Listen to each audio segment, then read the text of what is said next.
Hey there everybody, Decaf here from wiseflightheadquarters.com, and today we are doing a little bit more advanced animation tutorial. Today we're going to look at some compound rudders and talk about how we go about making those. And this is applicable and sort of a middle step towards making flaps and complex looking flaps. So let's get right into this. This is the Boeing 727 model that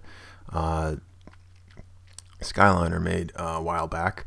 I have been working on cleaning it up, working on all the normals, the meshes, cleaning everything up, making it nice and neat and ready for animation, which we are now ready for. And you'll notice that, well, some of my aircraft doesn't seem to be here. Well, that's because as I make my animations, I like to bring in the SRFs one at a time and then only do a couple animations at a time, because if I bring in everything, then it's going to get really cluttered really quickly. So let's take a look at the rudder. Notice here that we have three sections of our rudder. We have this guy, and this guy, or as I've named them, rudder 1, 2, and 3. So the way that this rudder works is that there's a hinge along this axis right here, and that controls the main part of the rudder. So if that turns, everything behind it, the rudder 2 and 3, will turn as well. But each of these little guys rotate about their own axis as well. Sometimes you'll see aircraft do this, sometimes they'll lock that in. It's more of a trim tab sort of option, so depending on the kind of force that you need to apply, you can do whatever you need to do there. But for this model, we're just going to have a full deflection on all of these guys at the maximum rudder deflections. So I've got the bottom one all set up. So let's go and take a look at this step by step, what's going on here.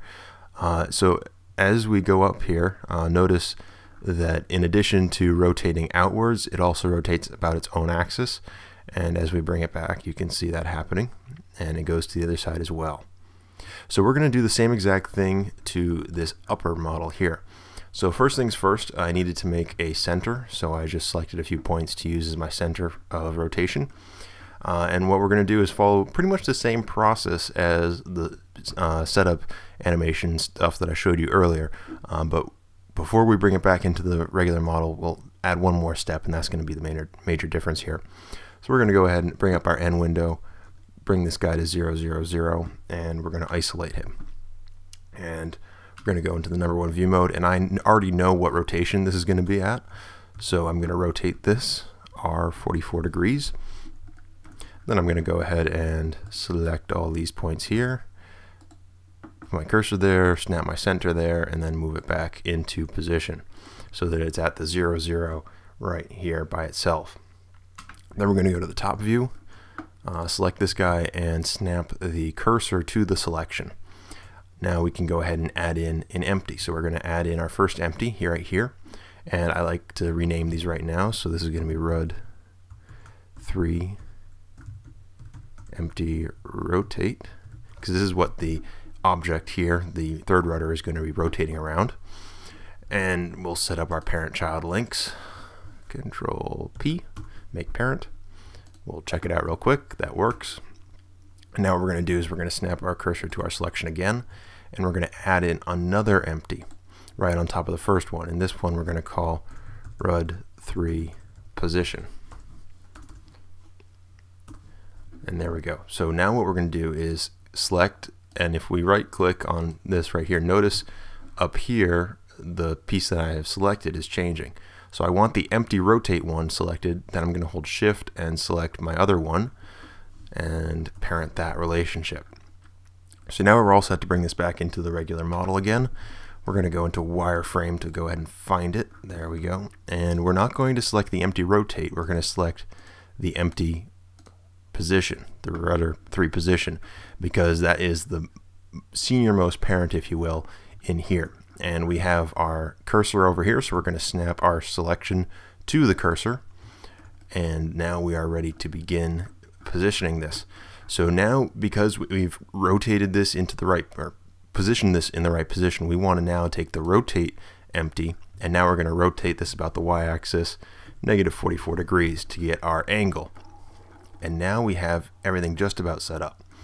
So now we got to take a look and see how to get this rudder to move with the main rudder here.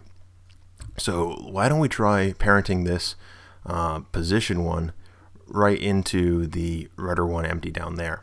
So we'll go ahead and hit parent there. We have our parent-child link just like we have down here.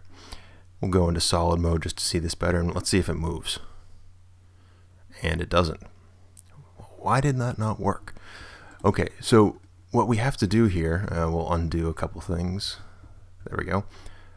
Is not go to the parent, because if we look at here to the empty, that empty doesn't rotate when our rudder rotates. So we have to actually parent this empty to the rudder mesh. Parent that. And notice how the link still goes in the same direction to the same point. That's because the rudder 1 empty is at the object center of rudder 1. So it's still going to the same location. It looks the exact same, but it's a very important distinction there. So now let's go ahead and go to solid and see if this does what we're expecting it to, and it does. Excellent.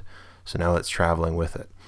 And notice, even though we haven't done any DNM view mode stuff, we haven't gone into any scripts to animate this, this is already animated slightly because of the parent-child relationship. So now let's go in and actually finalize this and add the little rotation in about rudder 3's own hinge.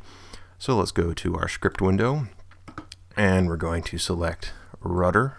Oops, not aileron, rudder. There we go. And select our object. We're going to make sure that we have our space handler scripts show object on.